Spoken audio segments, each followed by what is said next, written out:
tungkol sa impeachment complaints laban kay Pangulong Ferdinand Bongbong R. Marcos Jr. Pagtuunan po natin ang atensyon ang mga probisyon ng saligang batas na ito. Under our Constitution, an impeachment complaint may be filed by any citizen against any of the impeachable officers, provided that the complaint must be accompanied by a resolution of endorsement by any member of the House of Representatives. Ang De Jesus impeachment complaint na natanggap ng komite ay may kalakip na resolution of endorsement ni Representative Nisay at tatawagin natin siya maya-maya upang kanyang pagtibayin ang kanyang pag-endorso sa De Jesus impeachment complaint. Ang Masa et al. Impeachment complaint na natanggap ng komite ay may endorsement naman ni na Representative Tino, Representative Elago, and Representative Go na atin ding tatawagin maya-maya upang pagtibayin ang kanilang pag-endorso sa Masa impeachment complaint. Pagkatapos nating marinig ang pagpapatibay ng mga pag-endorso ni Representative Nisay sa De Jesus impeachment complaint at sa pagpapatibay ng endorso ni na Representative Tino, Representative Elago, and Representative Ko para naman sa Masa et al. Impeachment complaint, we shall then proceed to the determination of sufficiency in form and sufficiency in substance as provided in our rules. Section 3 of the Rules of Procedure in Impeachment Proceedings states that the impeachment complaint is verified by an affidavit that the complainant has read the complaint and that the allegations therein are true and correct of his personal knowledge and based on authentic records. It further provides that an impeachment complaint required to be verified, which contains a verification based on information and belief, or upon knowledge, information and belief, or lacks a proper verification, shall be treated as an unsigned impeachment complaint. Section 4 of the rule states that upon due referral, the committee shall determine whether the complaint is sufficient in form. If the complaint is found to be insufficient, it shall be returned to the Secretary General, who shall then return it to the complainant with a written explanation of the insufficiency. Conversely, if the complaint is found sufficient in form, the committee shall immediately proceed to determine its sufficiency in substance. Under Section 5 of the rules, the requirement of substance is met if there is a recital of facts constituting the offense charged and determinative of the jurisdiction of the committee. If the committee finds that the complaint is not sufficient in substance, it shall dismiss the complaint and shall submit its report to the plenary. If the complaint is found to be both sufficient in form and substance, we will then proceed with notices and filing of pleadings, and thereafter can we only proceed with the hearing proper to determine whether there are sufficient grounds for impeachment and ultimately whether or not there is probable cause to impeach the respondent in the complaint. Sa pagkakataon pong ito, mga kasamang miyembro ng Justice Committee, let the Chair read our ground rules which will guide us in our entire proceeding. 1. may 39 na regular members tayo sa committee, ang quorum ay 1/5. Ibig sabihin, 8 miyembro ng committee ang kailangan to establish a quorum. 2, ex officio members, speaker, deputy speakers, majority and minority leaders and deputies. At ang chairperson ng Committee on Accounts ay kasama sa bilang, may boses at may boto. 3, kung mayroong miyembro na may gustong sabihin, makipag-ugnayan lang sa committee secretary para maisama kayo sa listahan. Salita ng pagsasalita ng miyembro ng minorya, mayorya, at may 5 minuto ang bawat gustong magsalita. 4, sisikapin natin na unahin ang miyembro ng minorya na susundan ng miyembro ng mayorya sa kanilang pahayag. 5, kung mayroong lalabis sa 5 minuto, pagbibigyan natin sila sa second at sa mga susunod pa na rounds. As we begin this solemn process, let us be reminded that our names will be etched in the history, not by the positions we hold, but by the courage and integrity we demonstrate in this hall. We stand here today as the voice of the sovereign Filipino people. Maraming salamat po sa inyong lahat. Let us proceed with order, dignity, and fairness. May God bless us all. With that, we will proceed to our impeachment proceedings.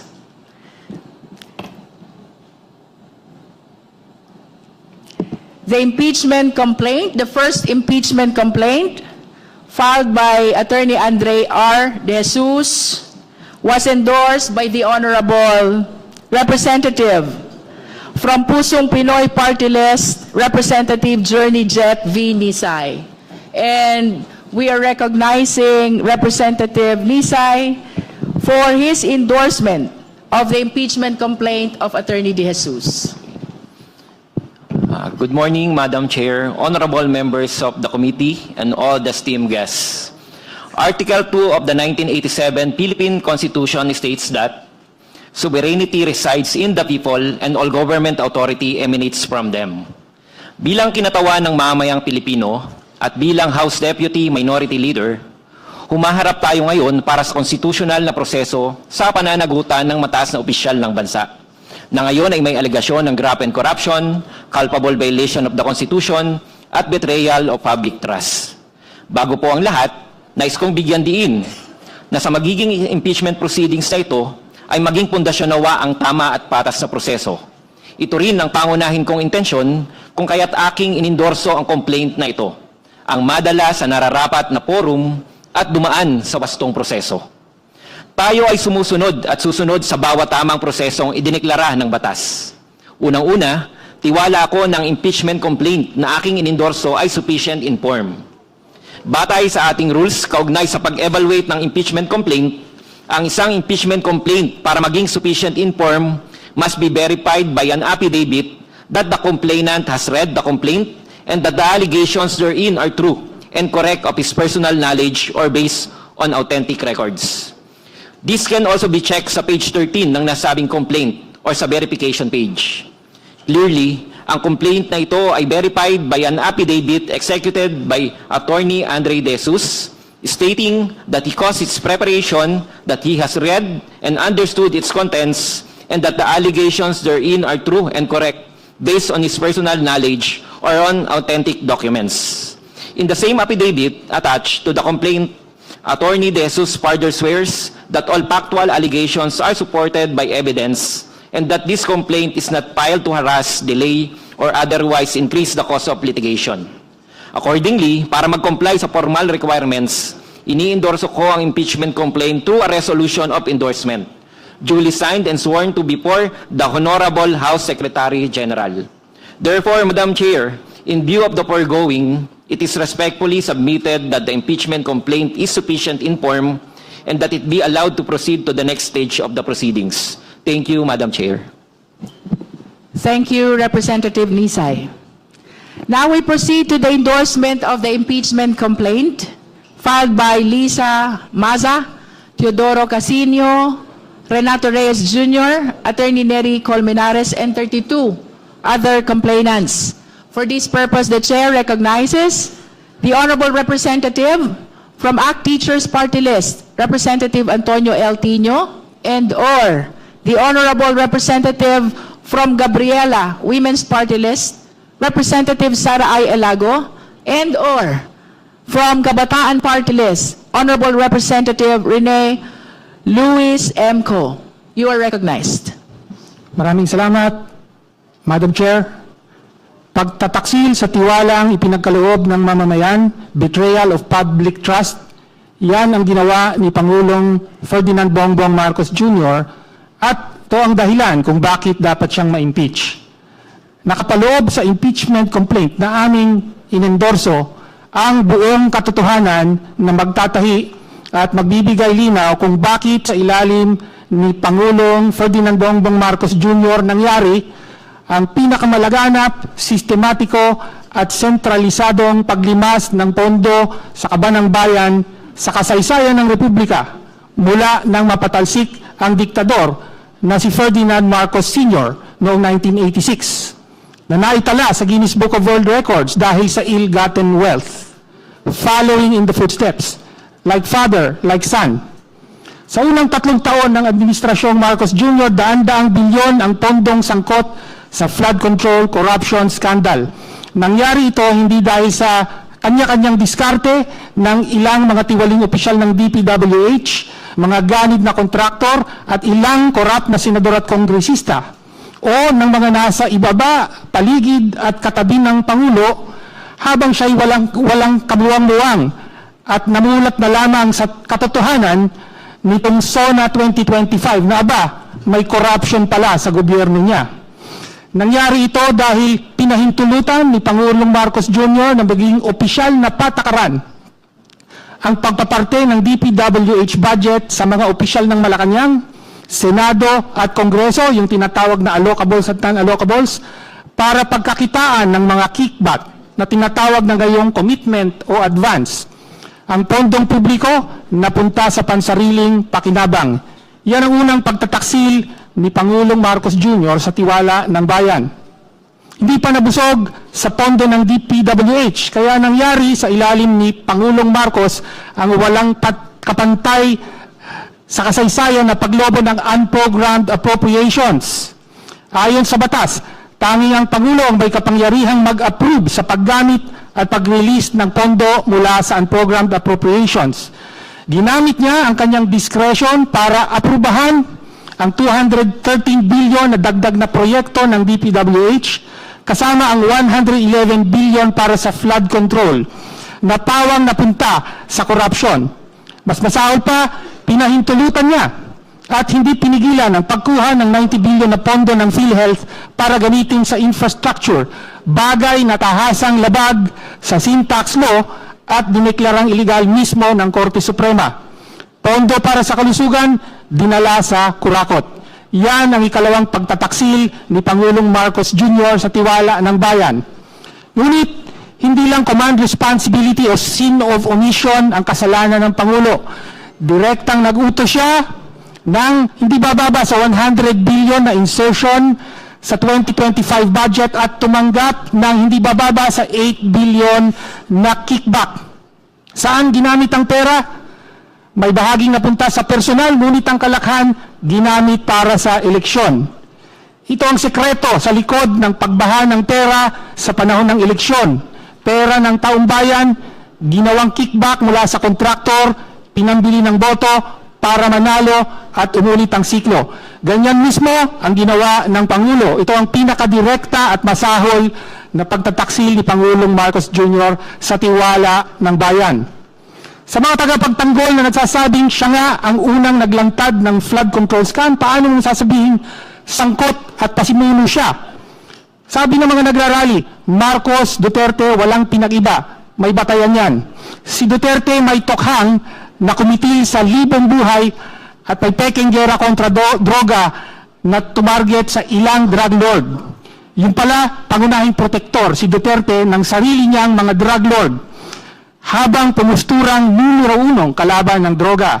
Si Pangulong Marcos naman, tinukhang ang bilyones na pondo ng taong bayan at naglunsad ng peking gera kontra korupsyon, kung saan siya ang bida, habang dinidiinan ang ilang korap, ngunit pinoprotektahan ang sarili at ang pinakamalapit niyang mga nandambong. Sufficient in form and substance ang complaint na aming inendorso. Wala tayong nakikitang dahilan para ibasura ng komiting ito sa napakaagang yugto at hindi pa abutin sa hearing.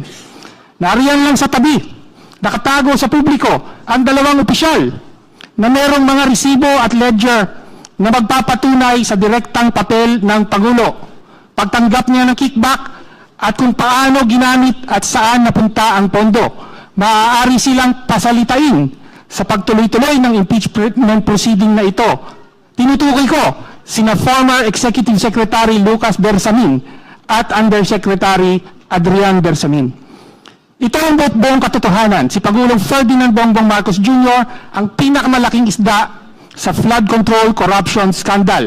Ginawa niyang command center ng organized plunder ang Malacanang.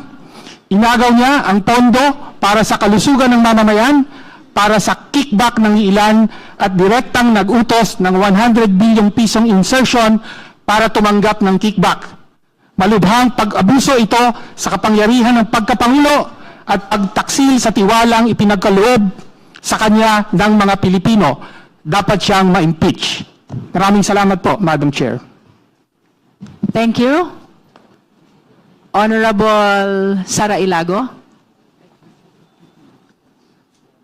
Sa ngalan ng Gabriela Women's Party, inendorso namin ang reklamong impeachment laban kay Pangulong Marcos, ni Namaza et al.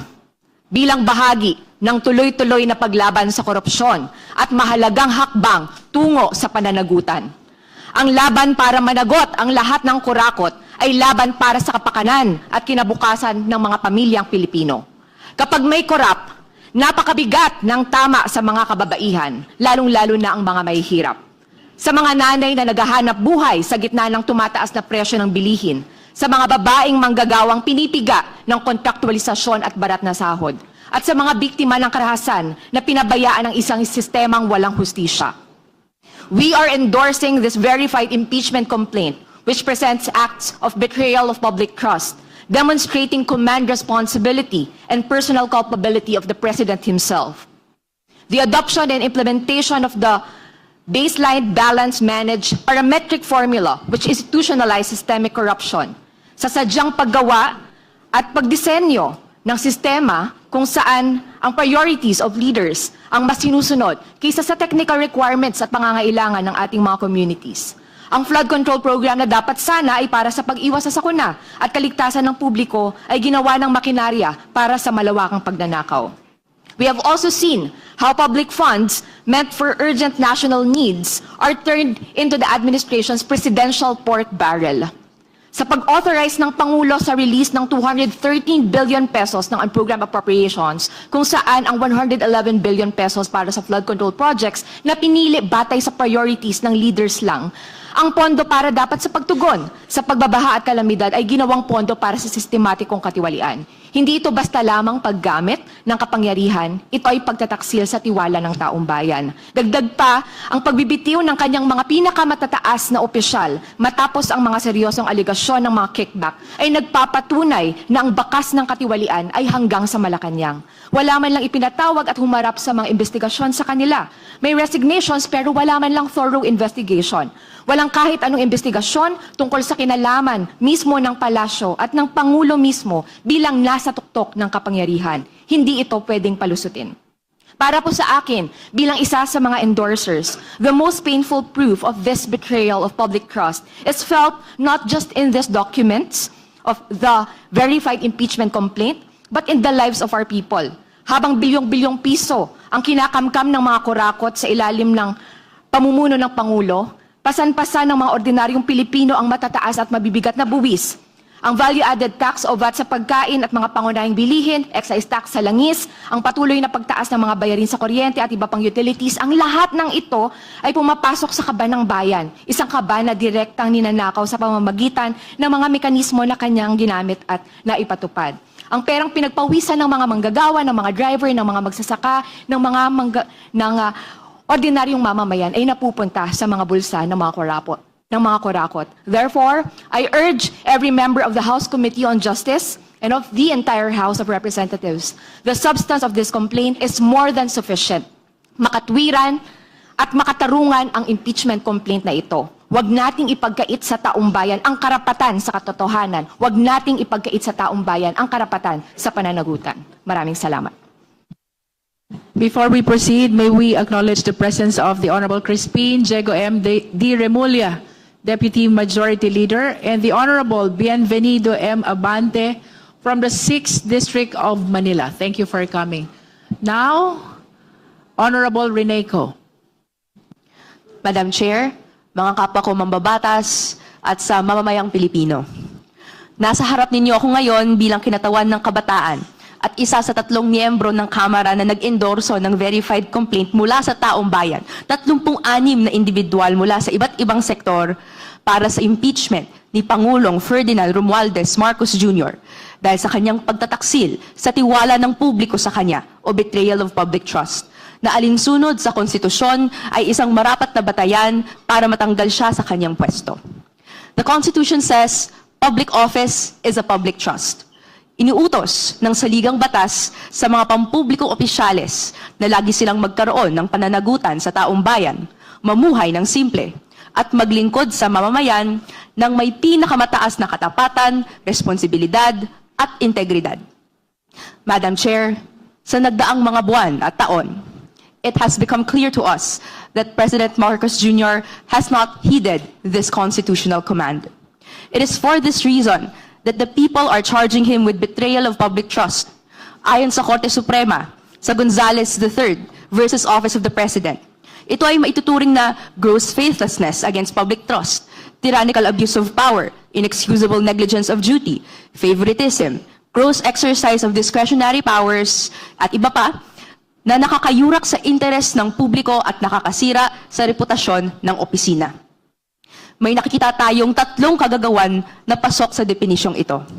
Una, pinagtaksilan niya ang tiwala ng publiko sa pag-institutionalize ng isang sistematikong iskema ng korupsyon sa pamamagitan ng pagbuo at pagpapatupad ng pinangalangan BBM Parametric Formula bilang opisyal na mekanismo ng alokasyon ng pondo para sa flood control projects at iba pang infrastructure projects ayon sa dikta ng mga opisyal ng administrasyon at leadership of the legislature, thereby converting the national infrastructure budget into a centralized apparatus for plunder.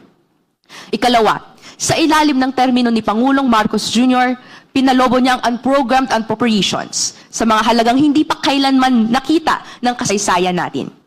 Sa ilalim nitong iskema ng budget na kailangan ng direct approval ng Pangulo, kumuha ang Malacanang ng pera galing sa PhilHealth, PDIC, upang pondohan ng flood control projects na napatunayan ng bukal ng pangungurakot. Nagpapakita ito ng gross exercise of discretionary powers for purposes contrary to the duties of the office.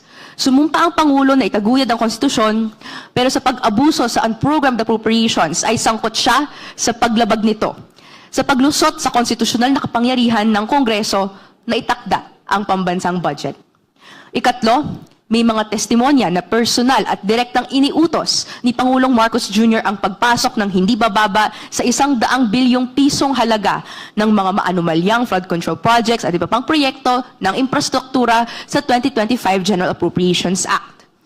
Si Yusek Bernardo mismo ang ginawang state witness ngayon sa mga kaso kontra korupsyon ang nagkumpirma na may nakuha nga ang Malacanang, bagay na kinikilala sa Senate Blue Ribbon Committee hearings.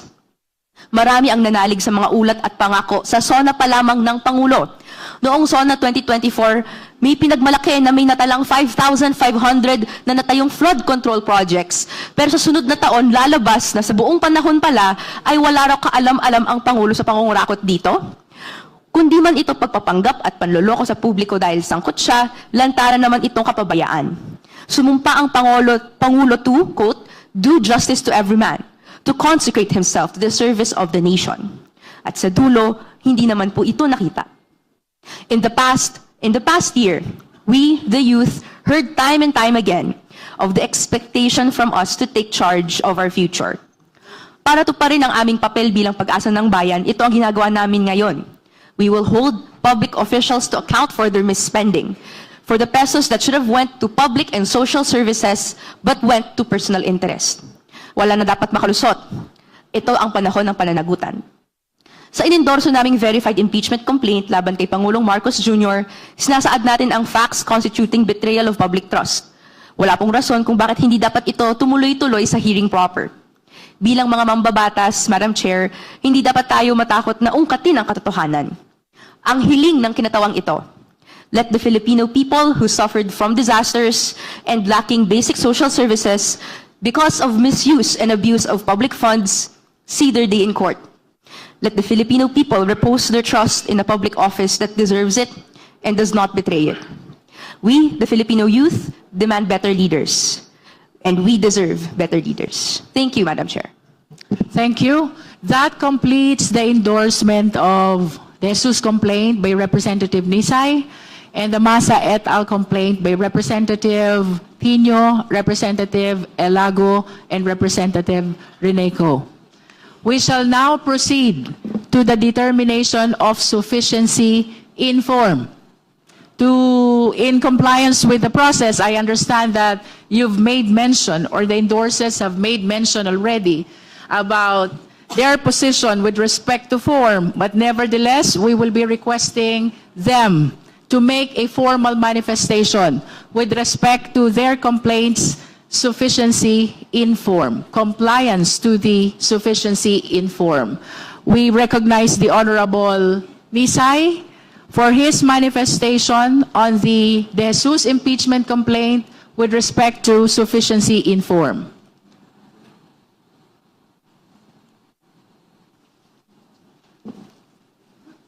Madam Chair, regarding po sa sufficiency in form, lahat po ng aking nabanggit ay malinaw na ginawa po natin kasama ang complainant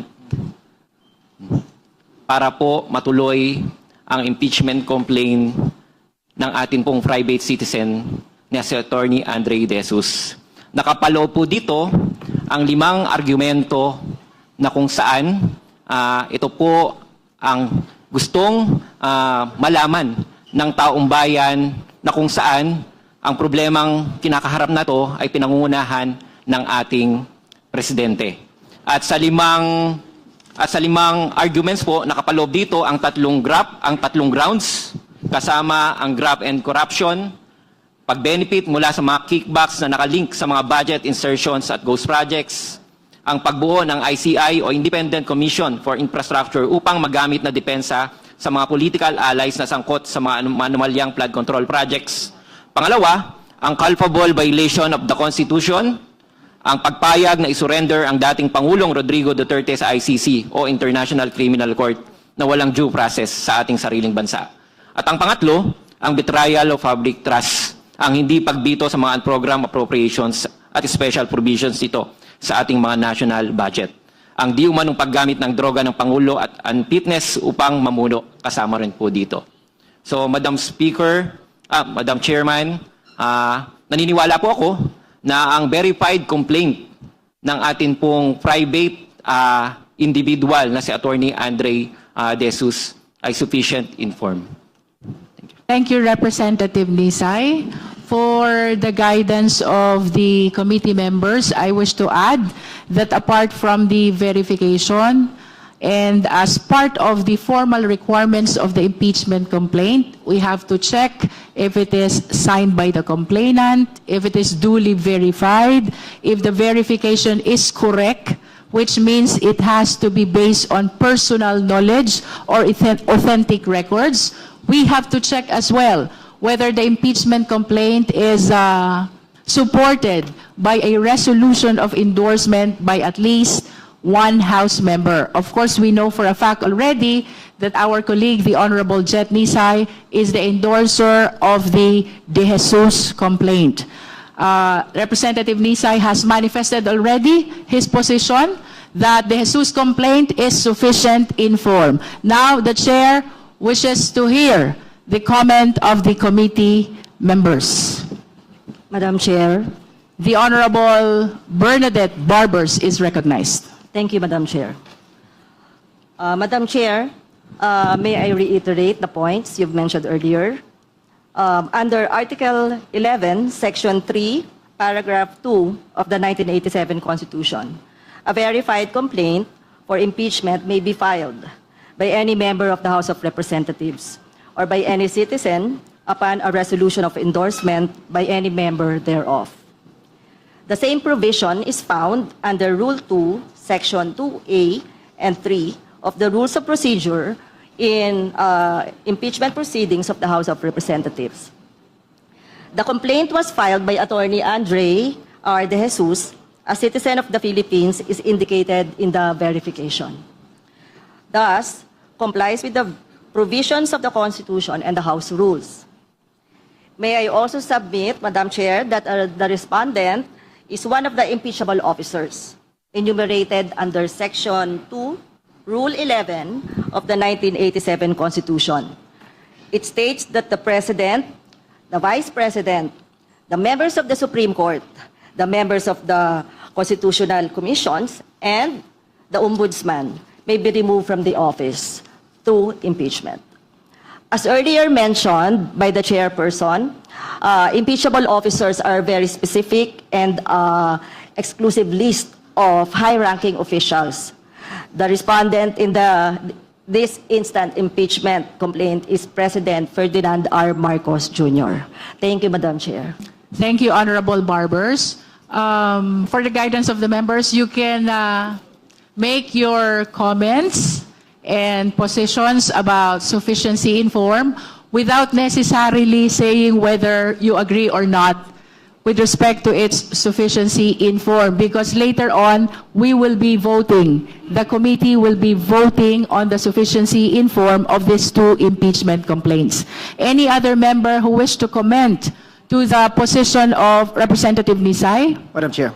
The Honorable Vice Chair Keith Flores is recognized. Madam Chair, the impeachment complaint filed by Attorney Andre De Jesus contains a verification page, Madam Chair, and it states that he has read the complaint and have understood the contents thereof, and that the verified complaint are true and correct based on his personal knowledge and based on authentic documents. The same is likewise signed, Madam Chair.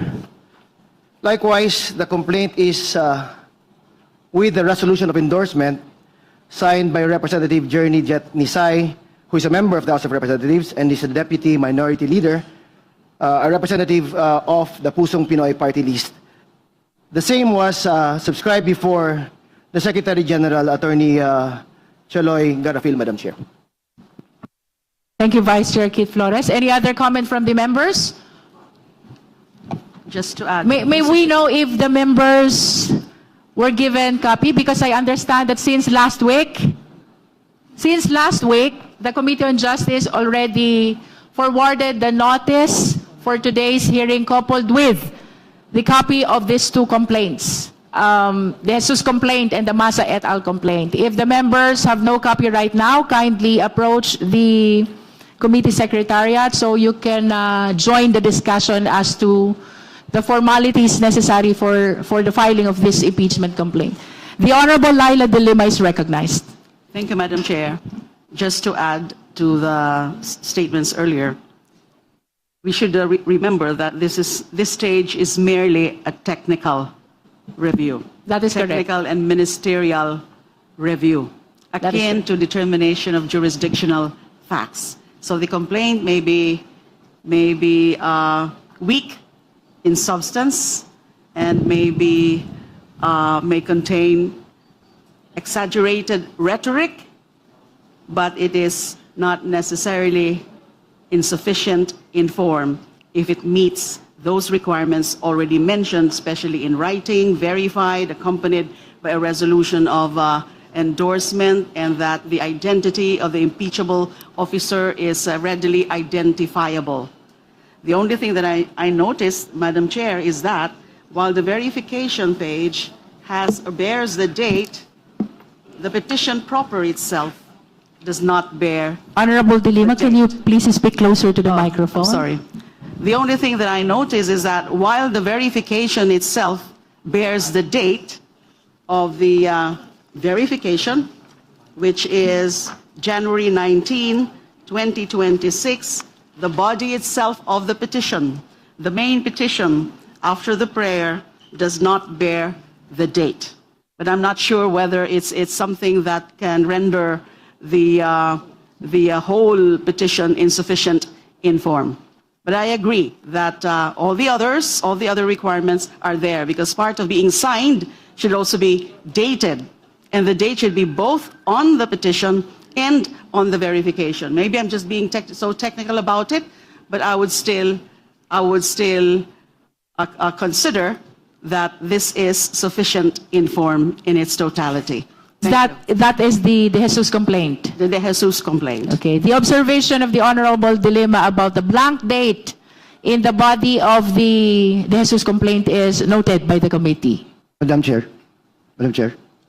The Honorable Tanwatco is recognized. Yeah, thank you, Madam Chair. Maybe for the benefit of the members who just received the complaint, is it possible to flash on the screen the verification page just to look at the signature, and it can be confirmed anyway by the endorser representative? We are directing the committee secretariat to kindly flash in the screen the De Jesus complaint, especially the verification part.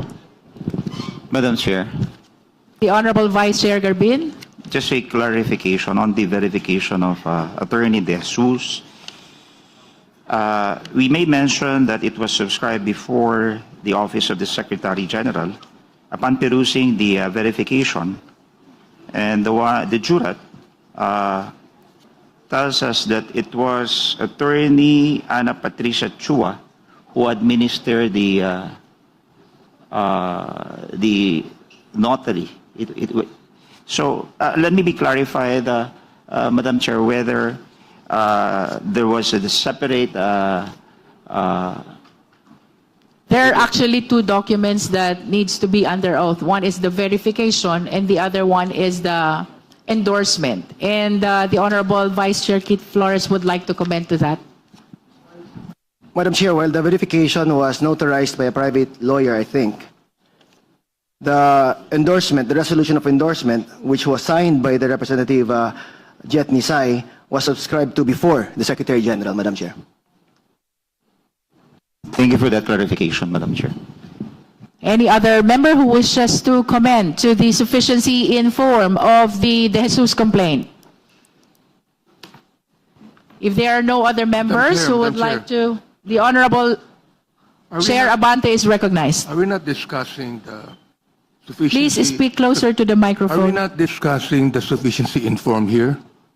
But this is a proceeding on the sufficiency in form. Yes, Madam Chair, but I did not hear any explanation of Congressman Nitay on the sufficiency in form. What I heard was the complaint on impeachment. Ang narinig ko kanina, yung mga complaint on impeachment, hindi ko narinig yung explanation niya on sufficiency in form. Hindi pa natin pinag-uusapan dito yung substance. Ang pinag-uusapan natin dito, ang sufficiency in form. Kaya nais ko muna marinig ang paliwanag ni Congressman Nitay tungkol sa sufficiency in form ng verified complaint na ito. While the pronouncement of Representative Nisay is quite limited as to sufficiency in form, the chair heard it loud and clear when he said that the complaint of De Jesus is compliant with respect to sufficiency in form, and he made mention as well about the verification, unless Representative Nisay would like to make an additional manifestation. Madam Chair, generally, a complaint is sufficient in form if it meets the formal requirement on its face. Sa ilalim ng rules, ang complaint dapat ay katulad ng nabanggit nyo kanina, verified under oath, by the complainant through an affidavit stating that he has read and understood the contents of the complaint and that the allegations therein are true and correct based on his personal knowledge or authentic documents. So lahat po ng iyan present naman sa ating complaint. Therefore, I am manifesting that the complaint is sufficient in form. Thank you, Madam Chair. Bishop, I hope that satisfies the Honorable Abante. Any other member who wishes to comment on the sufficiency in form? Because otherwise, we will be proceeding to the determination of sufficiency in form of the second complaint. That is the Masa et al. Complaint. Madam Chair. Madam Chair, The Honorable Congressman Ridon is recognized. I just wanted to be very clear on the topics of personal knowledge and authentic records because for the record, I understand that in previous impeachment cases, the question of personal knowledge or authentic records is the crux on the sufficiency in form question. So I just wanted to know from the endorser whether or not the complaint is based first on personal knowledge or actually authentic records. Madam Chair.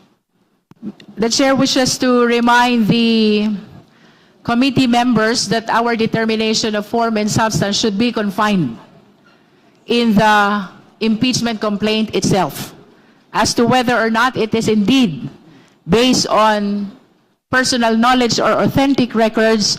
We will be proceeding to that on the proper time. But for the purpose of determination of sufficiency in form, what we're looking at right now is whether the verification is properly written, which means it has to include personal knowledge and authentic records. I submit, Madam Chair. May we flash on the screen for the benefit of those who wish to see the impeachment complaint. This is the verification part. Can you please zoom?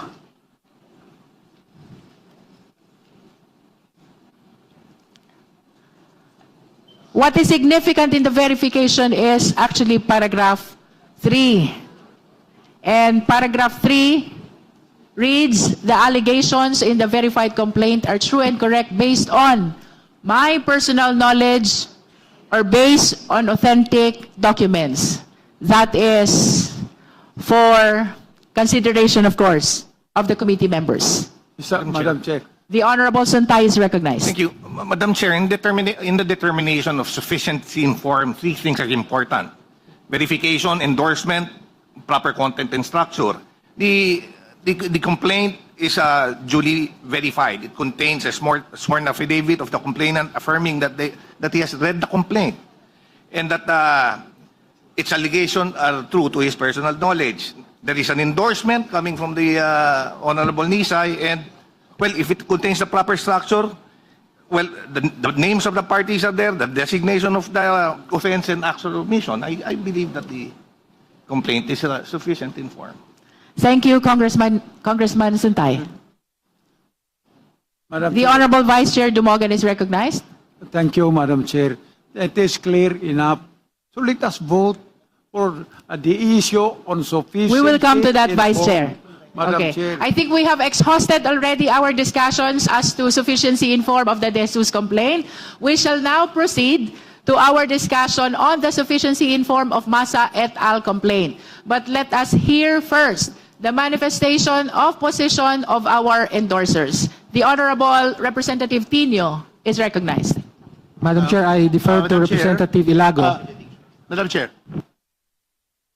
With the indulgence of the Honorable Tino, the Honorable Rodriguez is Let recognized. us first, as a matter of order, we have already discussed, and this is a presentation of the congressman endorsing the complaint. There has been statements that they are informed. I think we should now vote.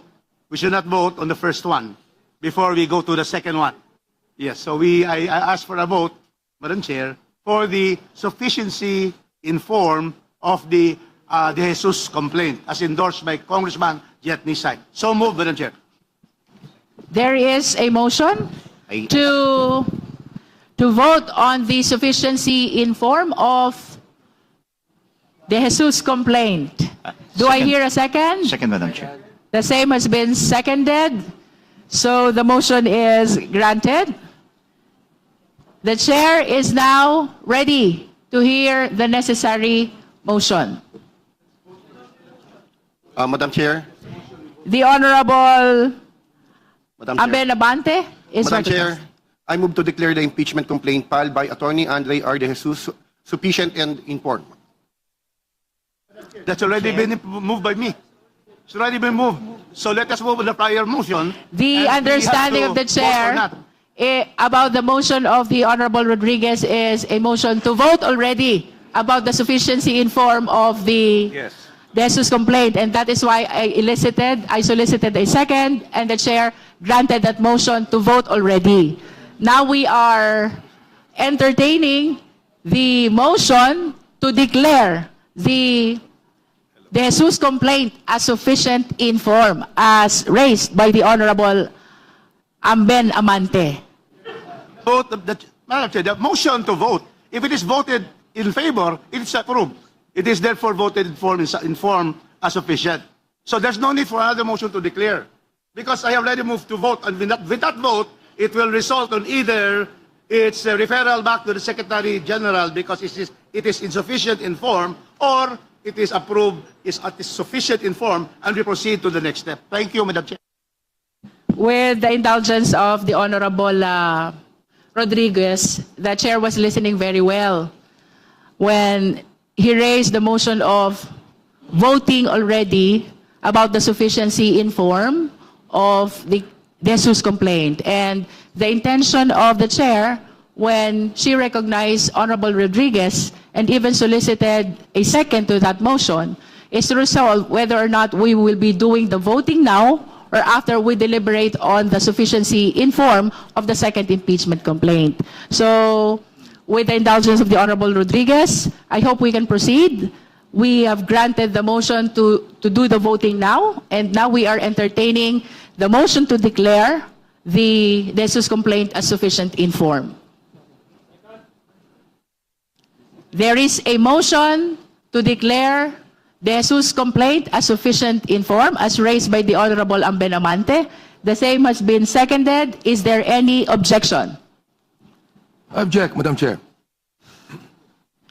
I did not properly hear the explanation on that sufficiency in form. And that is what I would like to hear. And because of this, I object. There is a motion to declare the De Jesus complaint as sufficient in form. The same has been objected to by the Honorable Abante, and therefore we will be dividing the House. Those who are in favor of the motion, please raise your right hand. Comsec, please count.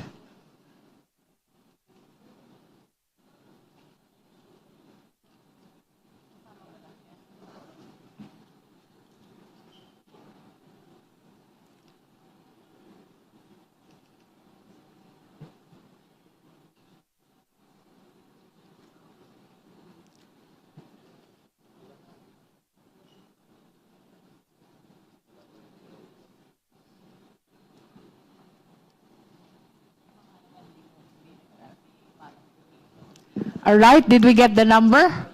Those who are not in favor of the motion, please raise your right hand.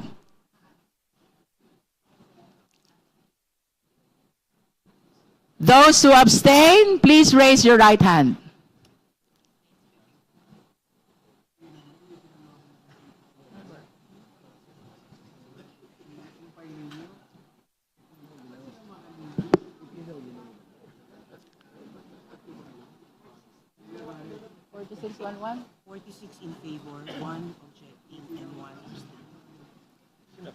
With 46 votes in favor, 1 vote against, and 1 abstain, the chair declares the De Jesus complaint as sufficient in form.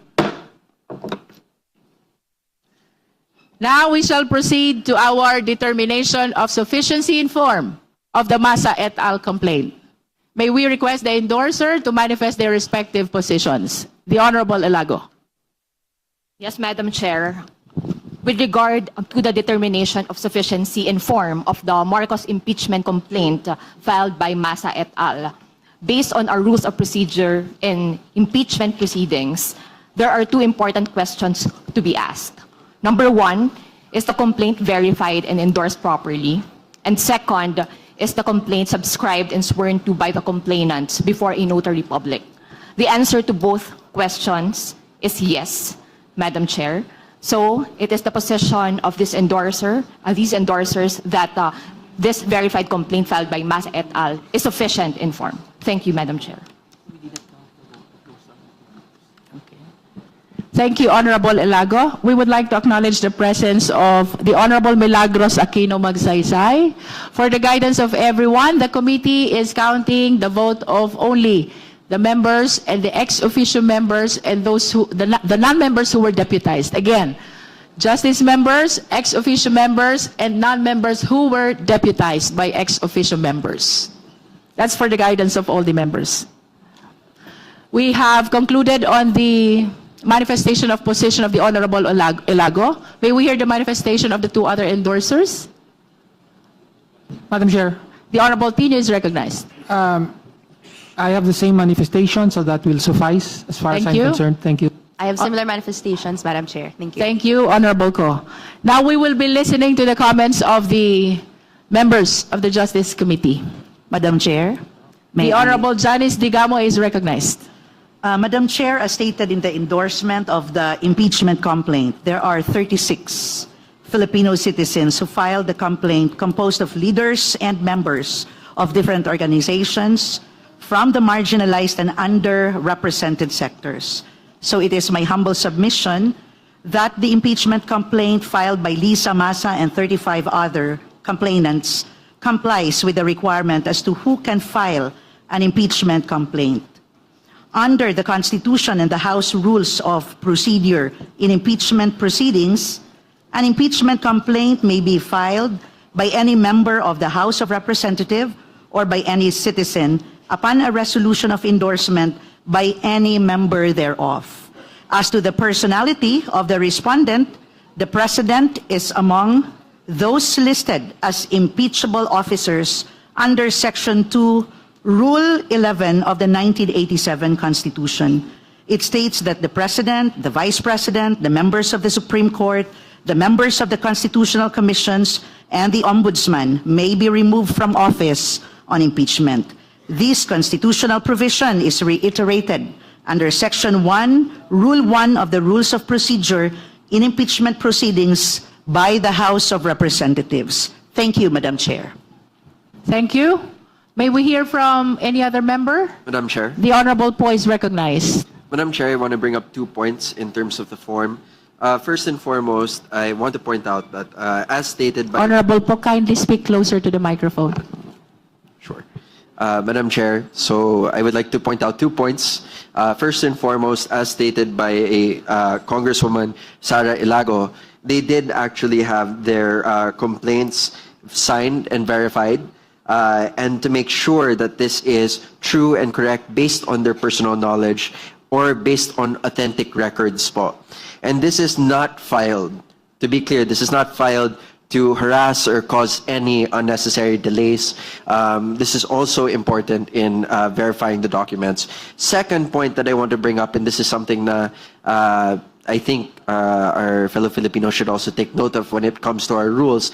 Importante at mahalaga na meron tayong miyembro ng Kongreso na mag-endorse po dito sa complaints. Dito sa Masa complaint, we have Representatives Tino, Sara Ilago, and of course Congresswoman Ko as the endorsers, making it a proper endorsement. This endorsement was also filed on January 26, 2026, and it was subscribed before the Secretary General, meaning she was present during this filing. And these are all important provisions which make it a verified document. And I would like to point out that in terms of the form, these seem to be all complete.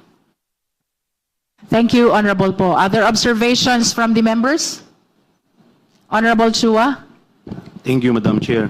Madam Chair, we've been talking about verifications and oath, but hindi naman po natin pinapa-identify yung signature.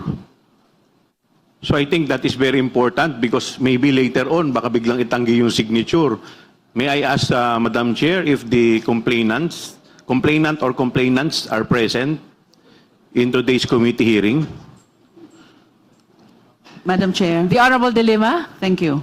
I think it's unnecessary because there is a presumption of authenticity of signatures unless someone or anyone questions it. Then it becomes an issue, that would necessitate He is asking questioning na. the affiant or the signatory to confirm or not his or her signature. So that is unnecessary. And Honorable Chua. Yes, but I think that is very important. Why? Because we are talking here of the sufficiency in form. And one of the very important in the form is the signature itself. Otherwise, baka later on biglang itanggi, paano po yun? And in fact, there are several instances na sinasabi, hindi kanila yung signature. So have we also invited the notary public? Wala rin naman po dito yung notary public para mag-verify na humarap po sa kanya talaga yung tao.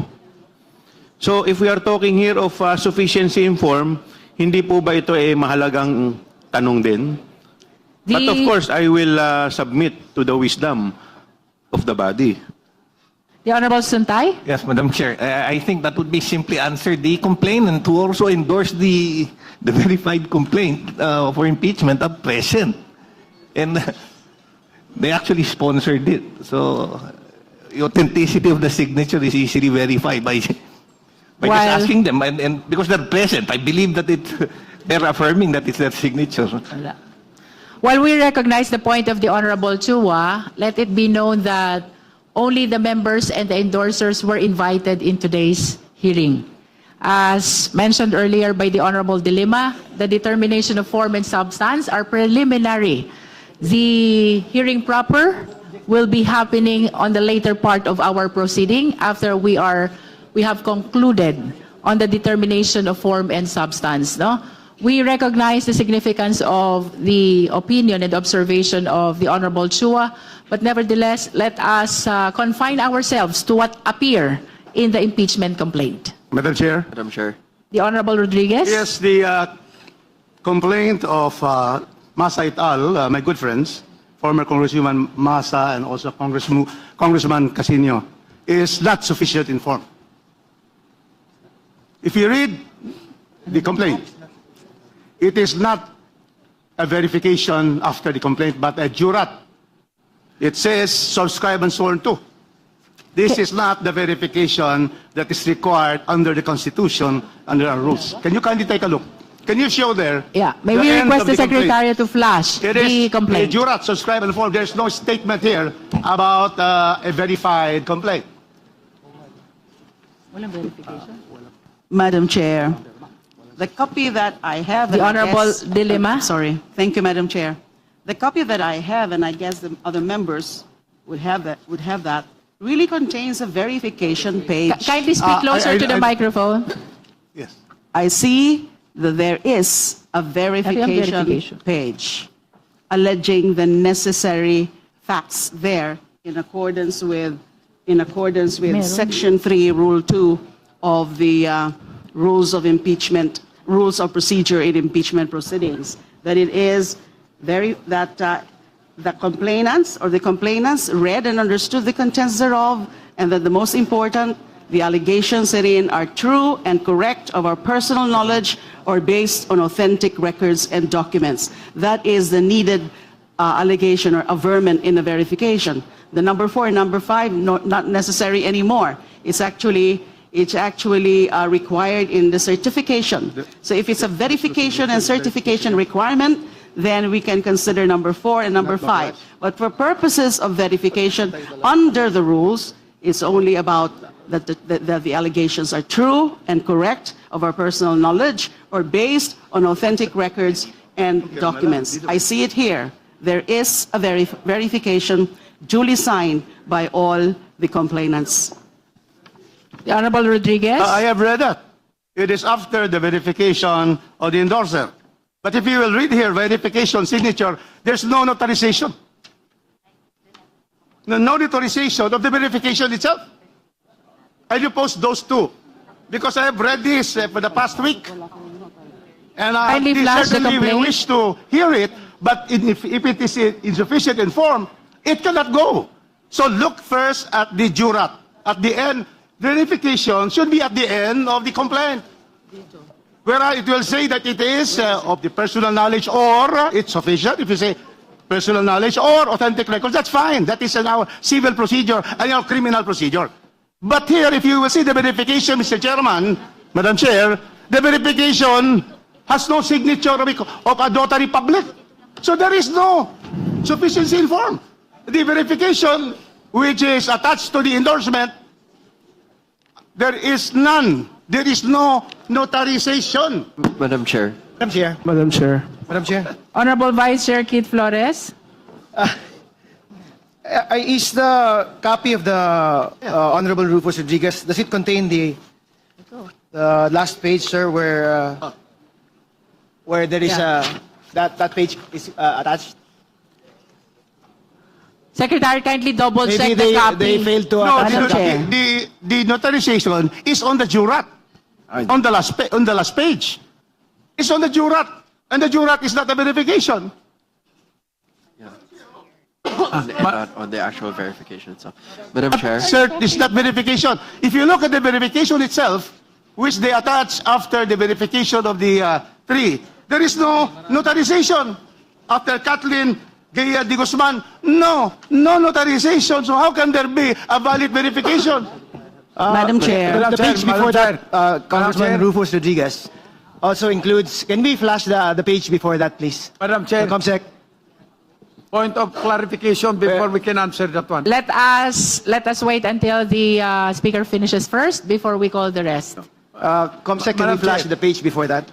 Vice Chair Tumogan, we will call you after we have flashed that page containing the jurat. May I know if we have the same copies? Because We are supposed to have the same copies, but nonetheless, if that we are is so- flashing this page on the screen that contains the jurat.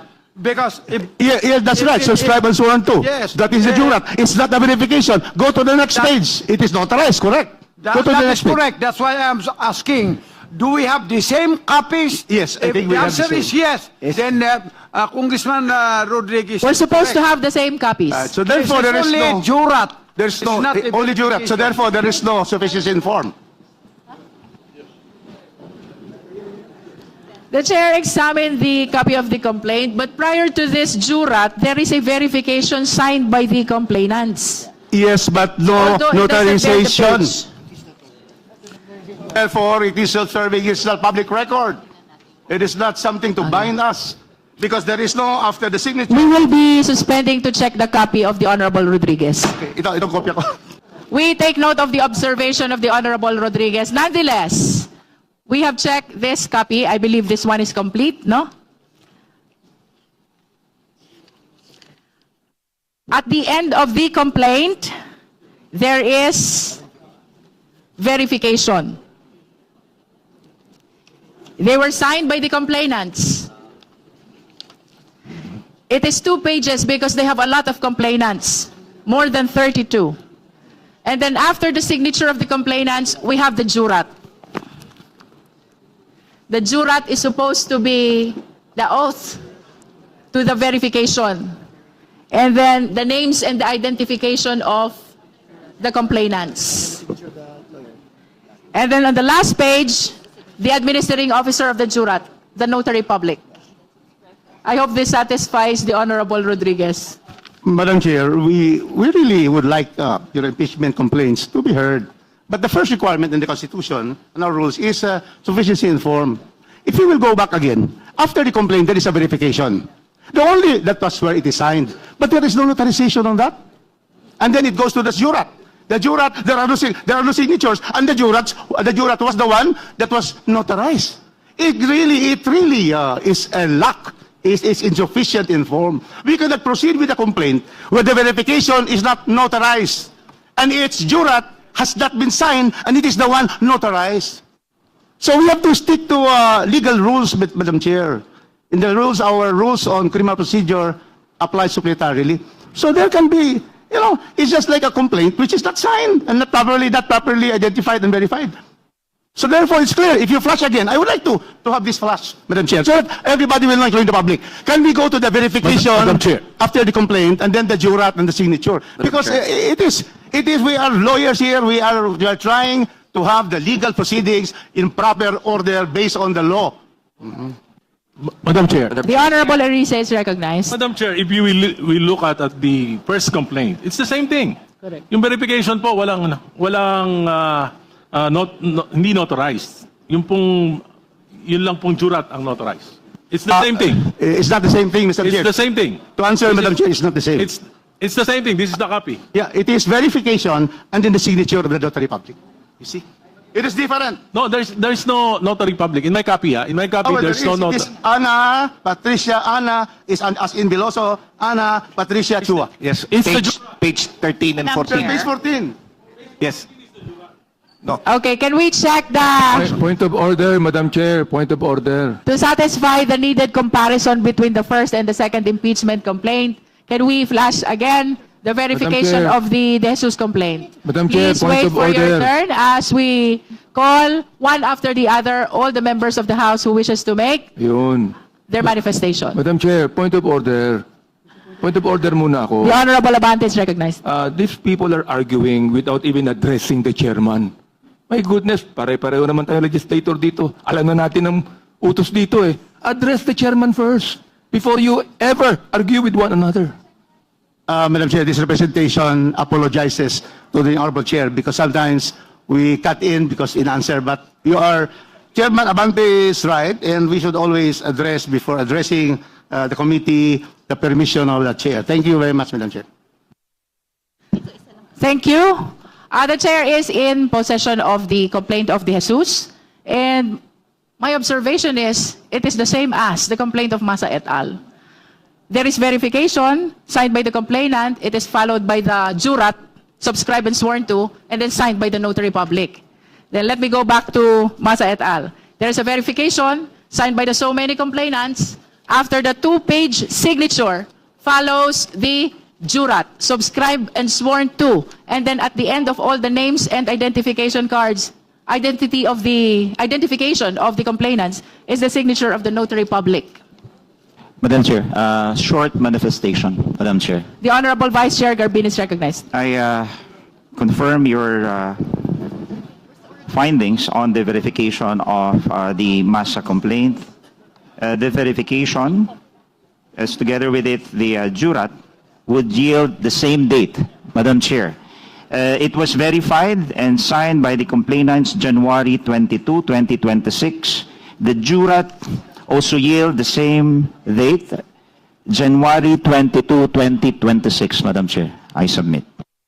Thank you. Well, everybody's observation are being noted by the committee. But anyway, we will be proceeding to vote later on. And just to conclude, the position of the endorsers as to the sufficiency in form. May we hear from the endorsers with regards to the comment of the Honorable Rufus Rodriguez? Madam Chair, we respectfully reiterate our manifestation earlier that our this verified complaint, which we have endorsed, complies in sufficiency in form. The matter of fact of the notarial seal being on a separate page is due to the volume of signatures of the complainants. There are 36, and they cannot fit in just one page. And nonetheless, it could be a matter of one could argue notice can be taken of the fact of complainants swearing to the notary of the items in the verification that was heavily covered by the media on that day, and you could also witness the notary also providing his notarial seal and his signature on all the documents provided. And with that, Madam Chair, we once again respectfully submit that this complaint is sufficient in form. Thank you. Madam Chair. The Honorable Suntay. Madam Chair, I think the best evidence to show if it is sufficient in form or if the document is notarized is the document itself. Let us, maybe what should be presented is not the statement, but the document, so that we could see. So we have flashed the actual complaint in the screen, and I believe that most of the members are equipped with copy of the same already. And we've made our comparison also between the De Jesus and the Masa et al. Complaint.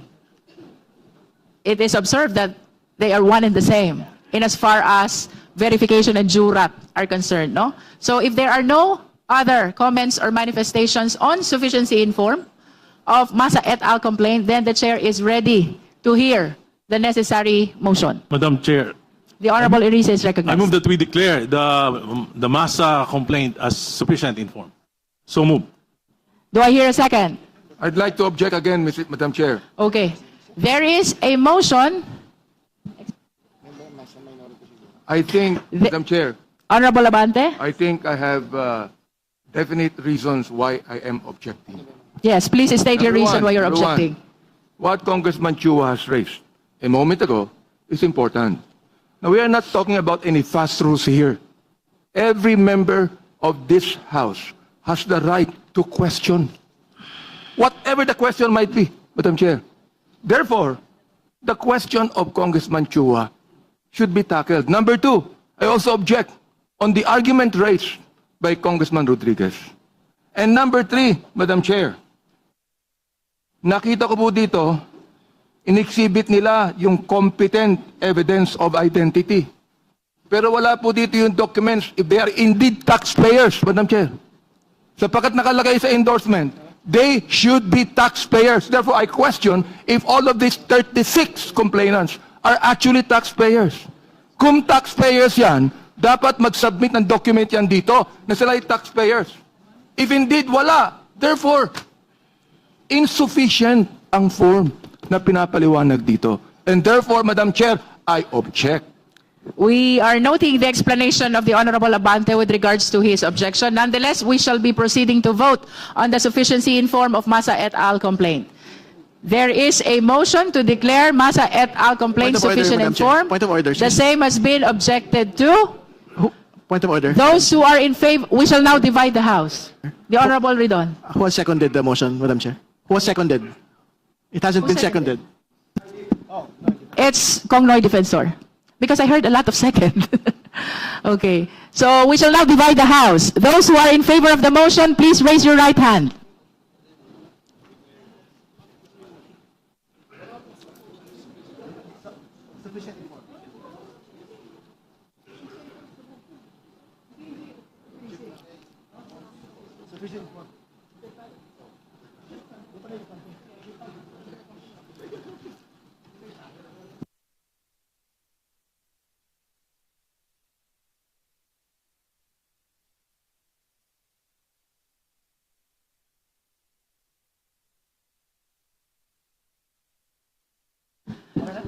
Those who are not in favor of the motion, please raise your right hand. Continue.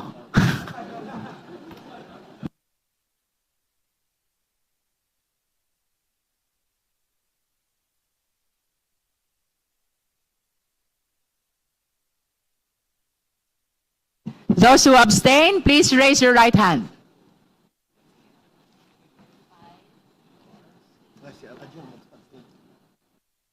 Comsec the vote, please.